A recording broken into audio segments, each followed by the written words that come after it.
ಈಗ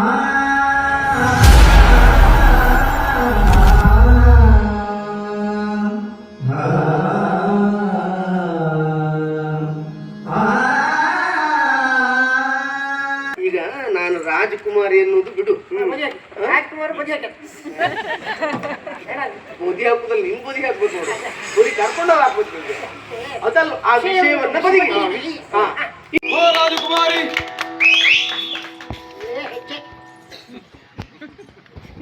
ನೀವು ಹೇಳು, ನೀವು ಹಾಗೆ ಹೇಳಿದ್ರೆ ನಂಗೆ ಒಂದು ಕತೆ ನೆನಪಾಗ್ಬೋದು. ಒಂದು ಕಾಡಿನಲ್ಲಿ ಪ್ರಾಣಿಗಳದ್ದೆಲ್ಲ ಒಂದು ಸ್ಪರ್ಧೆ, ಯಾವುದು ನಾಟ್ಯ ಸ್ಪರ್ಧೆ. ಆಗ ನವಿಲು ವಿಜೇತ ಆಯ್ತು, ಸಹಜ ಅಲ್ವಾ? ನವಿಲು ಚಂದ ಕುಣಿತದೆ, ನವಿಲು ವಿಜೇತ ಆಯ್ತು. ಅದಕ್ಕೊಂದು ಸನ್ಮಾನ ಮಾಡ್ಬೇಕು ಎನ್ನುವ ಹಾಗೆ ಎಲ್ಲ ತೀರ್ಮಾನ ಮಾಡುವಂತೆ. ನವಿಲಿನ ಸನ್ಮಾನ ಕಾರ್ಯಕ್ರಮಕ್ಕೆ ಕೆಂಬೂತ ಅಭಿನಂದನಾ ಭಾಷಣ ಮಾಡ್ತಂತೆ. ಯಾರ ನಾಟ್ಯಕ್ಕೆ?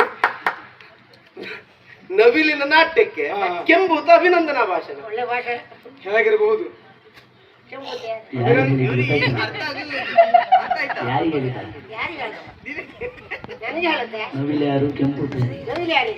ಆ ಕಡೆ ಕುಣಿದದ್ದು ಒಳ್ಳೇದಂತ ಹೇಳುದು ನೀನು. ರಾಜಕುಮಾರಿ, ನೀವು ಹೇಳಿದ ಮಾತು 100ಕ್ಕೆ 100 ಸತ್ಯ. ಯಾಕೆಂದ್ರೆ ಒಂದು ಸ್ಥಾನವನ್ನ ಪಡೆಯಬೇಕು ಅಂತ ಆದ್ರೆ ಅರ್ಹತೆ, ಅದರಲ್ಲಿರುವಂತಹ ಮಾನದಂಡಗಳು ಮಾತ್ರವಲ್ಲ, ಅನುಭವಗಳು ಮಾತ್ರವಲ್ಲ, ಮಾಡಿದ ಸಾಧನೆ ಅಲ್ವಾ, ಇದೆಲ್ಲವೂ ಪೂರಕವಾಗಿರುತ್ತದೆ. ಮತ್ತೆ ಅನುಭವ ಉಂಟು ಅಂತ ನಾನು ಕೇಳಲಿಲ್ಲ, ಅಣ್ಣನು ಕೇಳಲಿಲ್ಲ. ಯಾಕೆ ನಮ್ಮ ರಾಜ್ಯದಲ್ಲಿ ನಿರುದ್ಯೋಗ ಸಮಸ್ಯೆ ಸೃಷ್ಟಿಯಾದದ್ದೇ ಆ ಕಾರಣಕ್ಕಾಗಿ. ಹೇಗೆ ಒಳ್ಳೆ ಕಲ್ತಿರ್ತಾರೆ ಹುಡುಗರು ಮಕ್ಕಳು, ಉದ್ಯೋಗ ಮಾಡ್ಬೇಕು ಅನ್ನೋ ಹಾಗೆ ತುಡಿತವೂ ಇರ್ತದೆ. ಉದ್ಯೋಗಕ್ಕೆ ಎಲ್ಲಿಯಾದ್ರೂ ಹೋಗಿ ಕೇಳಿದ್ರೆ, ಕೆಲಸ ಕೊಡ್ತೀರಾ ಅಂತ ಕೇಳಿದ್ರೆ, ಕೆಲಸ ಕೊಡುವಲ್ಲಿ ಕೇಳುವುದು ಎಂತದ್ದು ಗೊತ್ತುಂಟಾ? ಮೊದಲು ಎಲ್ಲಿ ಕೆಲಸ ಮಾಡಿದ ಅನುಭವ ಉಂಟು, ಎಷ್ಟು ವರ್ಷದ ಅನುಭವ ಉಂಟು ಅಂತ ಕೇಳ್ತಾರೆ. ಅನುಭವ ಆಗದೆ ಕೆಲಸ ಕೊಡುವುದಿಲ್ಲ, ಕೆಲಸ ಮಾಡದೆ ಅನುಭವ ಆಗುವುದಿಲ್ಲ. ಅದ್ರಿಂದ ನಿರುದ್ಯೋಗ ಸಂಖ್ಯೆ ಹೆಚ್ಚಾದದ್ದು. ಹಾಗಂತ ನನಗೀಗ ಈ ರೀತಿಯಾದ ಅವಕಾಶ ಸಿಕ್ಕಿದೆ ಹೇಗೆ? ನಾನು ಈ ಹಿಂದೆ ಏನೋ ಸಾಧನೆ ಮಾಡ್ತೇನೆ ಎಂಬ ಕಾರಣಕ್ಕಾಗಿ ಅಲ್ಲ, ಹಿಂದೆ ಇತಿಹಾಸ ಇರ್ಬೋದು. ನಮ್ಮ ತಂದೆಯವರು ಒಂದು ಕಾಲದಲ್ಲಿ ಇಲ್ಲಿ ಅಂಗರಕ್ಷಕರಾಗಿ ಸೇವೆ ಸಲ್ಲಿಸುವಂತಹ ಒಂದು ನಿದರ್ಶನ ಉಂಟು. ಪರಂಪರೆ ಪದ್ಧತಿ ನಮ್ಮ ವಂಶಕ್ಕೆ ಇರೋದ್ರಿಂದ ಆ ಪರಂಪರೆಯಲ್ಲಿ ಬೆಳೆದಂತ ನನಗೆ ಆ ಸಾಧನೆ ಎಂಬುದು ಮೈಗೂಡಿ ಬರುತ್ತದೆ ಎಂಬ ಉದ್ದೇಶದಿಂದ ಅಂಗರಕ್ಷಕರ ಪದವಿಗೆ ಕೇವಲ ಆಯ್ಕೆಯಾದದ್ದು ಮಾತ್ರವಲ್ಲ, ಯಾವುದೋ ಸ್ಪರ್ಧೆ ನೇರ ಹೋಗಿ ಪದವಿ ನಾನು ಕುಳಿತುಕೊಳ್ಳುತ್ತಲ್ಲ, ಎಲ್ಲವರನ್ನ ಗೆಲ್ಲುವ ಮೂಲಕವಾಗಿ ನಾನು ಬಲಿಷ್ಠನಿದ್ದೇನೆ ಎಂಬ ಕಾರಣಕ್ಕೆ ಬೇಕಾಗಿ ಅಂಗರಕ್ಷಕ ಪದವಿಯನ್ನು ಕೊಟ್ಟಿದ್ದಾರೆ. ದೇಹ ಬಲವೇ ಮುಖ್ಯ ಅಲ್ಲ.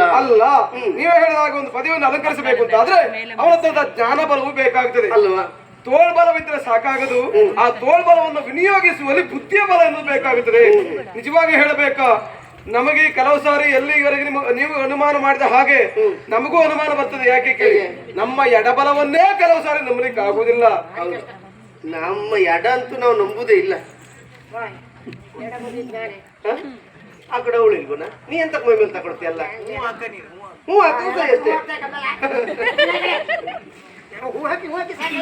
ಯಾಕೆಂದ್ರೆ ಹಲ್ಲುಗಳು ನಮ್ಮದೇ, ನಾಲಿಗೆಯು ನಮ್ಮದೇ.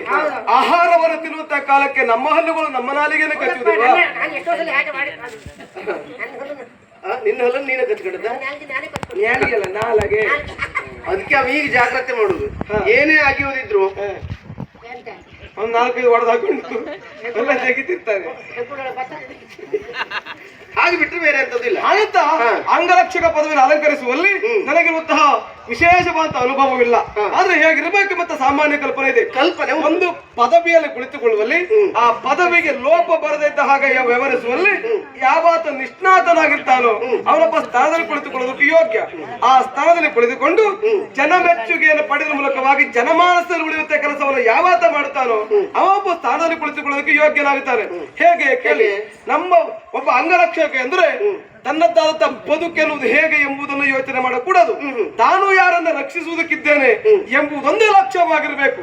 ತನ್ನ ಮೇಲಿನ ಪ್ರಾಣದ ಹಂಗನ ತೊರೆದು ನಾನು ಕಾಯಬೇಕಾದ ವ್ಯಕ್ತಿಯ ಪ್ರಾಣವನ್ನು ಉಳಿಸುವುದಕ್ಕೆ ಬೇಕಾಗಿ ತನ್ನ ಪ್ರಾಣವನ್ನು ಯಾವತ್ತ ಮುಡಿಪಾಗಿಡ್ತಾನೋ ಅವನೇ ನಿಜವಾದ ಅಂಗರಕ್ಷಕ. ಹೇಗೆ ಕೇಳಿ, ತನ್ನ ಪ್ರಾಣದ ಹಂಗನ್ನು ತೊರೆಯುವುದು ಅಂತ ಹೇಳಿದ್ರೆ ತನ್ನ ಶಿರದ ಮೇಲಕ್ಕೆ ಕತ್ತಿ ತೂಗುತ್ತಾ ಇರ್ತದೆ. ಅಪಾಯ ಅಂದ್ರೆ ನೆತ್ತಿಯ ಮೇಲೆ ಕತ್ತಿ ತೂಗುತ್ತಾ ಇರ್ತದೆ. ಎಷ್ಟೊತ್ತಿಗೆ ನಮ್ಮ ತಲೆ ಮೇಲೆ ಬೀಳುತ್ತೆ ಅಂತ ಹೇಳಲಿಕ್ಕೆ ಸಾಧ್ಯವಾಗುವುದಿಲ್ಲ. ಅಪಾಯ ಎನ್ನುವುದು ನಮ್ಮ ಕಣ್ಮುಂದೆ ಇದ್ದರೂ ಸಹ ಅದನ್ನು ಲೆಕ್ಕಿಸದೆ ನಾವು ಕಾಯಬೇಕಾದವರಿಗೆ ಬೇಕಾಗಿ ನಮ್ಮ ಪ್ರಾಣವನ್ನು ಮುಡಿಪಾಗಿರ್ತೇವೆ ಅಂತ ಆದ್ರೆ ಇದು ನಿಜವಾದಂತ ಅಂಗರಕ್ಷಕನ ಹೊಣೆಗಾರಿಕೆ. ಮಾತ್ರವಲ್ಲ, ಒಂದು ಬಂಡೆಯನ್ನು ಹೇಗೆ ಸ್ಥಿರವಾಗಿ ಅಚಲವಾಗಿರ್ತದೆಯೋ ಒಬ್ಬ ವೀರಯೋಧನಾದವನಿಗೂ ಸೈನಿಕನಾದವನಿಗೂ ಅಚಲವಾದ ನಿರ್ಧಾರ ಇರಬೇಕು. ಹೆಂಡತಿ ಮಕ್ಕಳು ಸಂಸಾರ ಎಂಬತ್ತ ಬಂಧನದ ಒಡವೆಳದೆ ತನ್ನದಾದ ಕರ್ತವ್ಯವೇ ದೇವರು ಎಂಬ ಹಾಗೆ ಪ್ರಾಮಾಣಿಕವಾಗಿ ಕರ್ತವ್ಯದ ನಿರತನಾದವನೇ ನಿಜವಾದ ಅಂಗರಕ್ಷಕ. ಈ ಮಾತು ಸಾಕು. ಯಾಕೆ ನಿನ್ನ ಗುಣ ಸ್ವಭಾವ ತಿಳಿಯಬೇಕು ಎನ್ನುವ ಕಾರಣಕ್ಕಾಗಿ ನಾನು ಮಾತನಾಡಿಸಿದ್ದು. ನಿನ್ನ ಸ್ವಭಾವದ ಕುರಿತಾಗಿ ಮಾತ್ರ ಅಲ್ಲ, ನಿನ್ನ ದೃಢ ನಿರ್ಧಾರದ ಕುರಿತಾಗಿ ನನಗೊಂದು ಭರವಸೆ ಹುಟ್ಟಿತ್ತು. ಯಾವುದು? ನನ್ನ ಪ್ರಾಣಕ್ಕೆ ನೀನು ತೊಂದರೆ ಇಲ್ಲ ಅಲ್ವಾ? ಆದ್ರೂ ಪ್ರಾಣಕ್ಕೇನು ಭರವಸೆ ಕೊಟ್ಟೆ, ಮಾನಕ್ಕೆ ಆ ಸಮಸ್ಯೆ ಉಂಟಾ? ಹೌದು. ಎಂತ ಮಾತಾಡ್ತೀಯ? ಅದೇ ಹೇಗೆ? ನಾನೊಂದು ಹೆಣ್ಣು, ಹೌದಾ? ನನ್ನ ಜೊತೆಗೆ ಸದಾಕಾಲ ಇರಬೇಕಾದವ ನೀನು. ಅನ್ಯರಿಂದ ನನ್ನ ಮಾನಕ್ಕೆ ಯಾವ ತೊಂದರೆ ಆಗುದಿಲ್ಲ ಎನ್ನುವ ಹಾಗೆ ಭರವಸೆ ನೀನಿದ್ದಿ. ಎಲ್ಲಿಯಾದರೂ ನಿನ್ನಿಂದಲೇ ನನ್ನ ಮಾನಕ್ಕೆ ಏನಾದ್ರೂ ತೊಂದರೆ? ಹಾಗೆ ಯೋಚಿಸಬೇಕಂತ ಅಗತ್ಯ ಇಲ್ಲ ಅಲ್ವಾ? ನಮ್ಮ ಈ ಪುಣ್ಯ ಭೂಮಿ, ನಮ್ಮ ಈ ಮಣ್ಣು ಏನನ್ನು ಸೂಚಿಸ್ತದೆ, ಏನನ್ನು ಸಾರುತ್ತದೆ ಎಂಬುದನ್ನು ಚೆನ್ನಾಗಿ ಅರ್ಥೈಸಿಕೊಂಡಂತಹ ಒಬ್ಬ ಗಂಡು ಮಗ ನಾನಿದ್ದೇನೆ. ನಮ್ಮ ಭಾರತೀಯ ಪರಂಪರೆಯಲ್ಲಿ 7 ವರ್ಷದ ಹೆಣ್ಣು ಮಗುವಿನಿಂದ ಹಿಡಿದು 70 ವರ್ಷದ ವೃದ್ಧೆಯನ್ನು ಸಹ ಅಮ್ಮ ಎಂದು ಕರೆಯುವಂತ ಪವಿತ್ರವಾದ ಸಂಸ್ಕಾರ ಸಂಸ್ಕೃತಿ ಹುಟ್ಟಿಕೊಂಡದ್ದು ನಮ್ಮ ಭಾರತೀಯ ಪರಂಪರೆಯಲ್ಲಿ. ಅದೇ ಮಣ್ಣಿನಲ್ಲಿ ಹುಟ್ಟಿಕೊಂಡಂತ ನಾನು ನನ್ನದಾದ ಮೈ ಗುಣವೆಂಬುದು, ನನ್ನ ಮನಸ್ಸಿನ ಭಾವವೆಂಬುದು ಹಾಗೇ ಇರುತ್ತದೆ ಎಂಬುದಕ್ಕೆ ಅನುಮಾನ ಇಲ್ಲವೇ ಇಲ್ಲ. ಹೇಗೆ ನನ್ನ ಕಣ್ಮುಂದೆ ಕಾಣುವಂತ ಹೆಣ್ಣುಗಳೆಲ್ಲ ವರಸಿರಿ ಲಕ್ಷ್ಮಿ ದೇವಿಯ ಹಾಗೆ ಇರುತ್ತಾರೆ ಎಂಬ ಹಾಗೆ ಭಾವಿಸಿ ಸದಾ ಕಾಲವು ಮನಸ್ಸಿನಲ್ಲಿ ಇರಿಸಿಕೊಂಡು ಪೂಜಿಸುವಂತಹ ಭಕ್ತನಾಗುತ್ತೇನೆ ನಾನು. ಈಗ ನಾನು ರಾಜಕುಮಾರಿ ಎನ್ನುವುದು ಬಿಡು, ಬುದಿ ಹಾಕುದಲ್ಲಿ ನಿನ್ ಬುದಿ ಹಾಕ್ಬೇಕು, ಬುದಿ ಕರ್ಕೊಂಡೋಗಿ ಹಾಕ್ಬೇಕು. ಅದಲ್ಲ ಆ ವಿಷಯವನ್ನ ಬದಿಗೆ.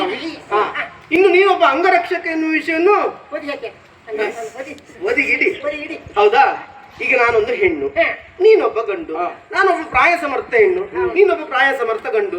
ಉಪ್ಪು ಖಾರ ಹುಳಿ ತಿನ್ನುವ ದೇಹ ಎಲ್ಲಿಯಾದರೂ ಏಕಾಂತದಲ್ಲಿರುವಂತಹ ಸಂದರ್ಭ ನನ್ನನ್ನು ಕಂಡು ಮನಸ್ಸು ಚಾಂಚಲ್ಯಕ್ಕೊಳಗಾಗಿ ನನಗೇನಾದ್ರೂ ಹೆಚ್ಚು ಕಡಿಮೆ ಆಗುವುದಿಲ್ವೇನೋ? ನನ್ನಿಂದ ಯಾವ ಅಪಾಯ ನಿಮಗೆ ಆಗುವುದಕ್ಕೆ ಸಾಧ್ಯ ಇಲ್ಲ. ಏಕಾಂತವಲ್ಲ, ಭೂಕಾಂತದಲ್ಲಿದ್ರು ಸಹ ಅನಿವಾರ್ಯ ಪರಿಸ್ಥಿತಿಯಲ್ಲಿ ಒಂದೇ ಕೋಣೆಯಲ್ಲಿರಬೇಕಾದಂತ ಸಂದರ್ಭ ಬಂದರೂ ನನ್ನಿಂದ ನಿಮ್ಮ ಪಾಲಿಗೆ ಯಾವ ಅಪಾಯವಾಗುವುದಿಲ್ಲ. ನಿಮ್ಮನ್ನ ಕಂಡಾಗ ನನ್ನ ಮನಸ್ಸಲ್ಲಿ ಬೇರೆ ಭಾವಗಳು ಹುಟ್ಟಿಕೊಳ್ಳುವುದಿಲ್ಲ. ಇಷ್ಟು ಚಂದದ, ಇಷ್ಟು ಚಂದ ಇತ್ತು, ನಾಯಿ ಮರ್ಯಾದ ಇಷ್ಟು ಚಂದ ಇತ್ತು, ನಿಮ್ಮದು ಭಾಷೆ ಕಲಿಸಿದ್ರು ಯಾರು ಮಾಡ? ಎಷ್ಟೇ ಚಂದದವರು ನನ್ನ ಕಣ್ಣು ಮುಂದೆ ಬಂದು ನಿಂತರೂ ಸಹ ಇಷ್ಟು ಚಂದದ ನನ್ನನ್ನು ಕಂಡು ನಿನಗೆ ಏನು ಏನು ಅನ್ನಿಸಿಲ್ಲ. ಏನು ಏನು ಅನ್ನಿಸಿಲ್ಲ.